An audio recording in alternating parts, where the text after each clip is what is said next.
Les habitants de Paramush Beach, dans le nord du Portugal, sont révoltés. Les maisons où ils ont toujours vécu vont être démolies. L'Agence portugaise pour l'environnement estime que le village, qui comprend une centaine de maisons, est menacé par l'érosion côtière, un phénomène classique, mais aggravé par le changement climatique. Je pense que c'est absurde. Nous n'avons jamais eu de gros problèmes avec la mer. Vous pouvez ressentir les embruns venus de l'océan quand vous êtes devant la chapelle, mais ce n'est pas grave. La mer ne fait de mal à personne. Vous n'avez pas peur? Je n'ai pas peur, j'ai juste peur de perdre ma maison et mes affaires, car à mon âge, je ne pourrai rien obtenir d'autre.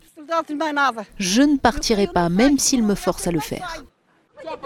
Le maire d'Espinho, dont dépend Paramush Beach, pense que la démolition de ces maisons n'est pas la meilleure solution pour protéger le village de l'érosion côtière.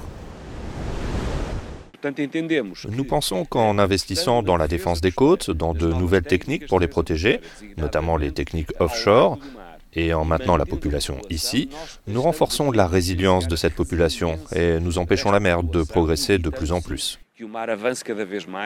Les autorités portugaises prévoient la démolition de dizaines d'autres maisons et de bâtiments sur les 122 km de côte situés entre Caminha et Espinho, tout au nord du pays. Parmi ces bâtiments qui vont bientôt être détruits, il y en a un célèbre qui a coûté 7,5 millions d'euros. Il a été construit à Porto par l'architecte catalan Solà Morales quand la ville fut désignée capitale européenne de la culture en 2001. Ceci n'est qu'une des mesures planifiées par les autorités. Au cours des 10 prochaines années, le Portugal va dépenser près de 470 millions d'euros pour tenter de réduire les risques dus à l'érosion côtière et diminuer sa vulnérabilité au changement climatique. Às alterações climáticas. Filipa Soares, em Portugal, para a Euronews.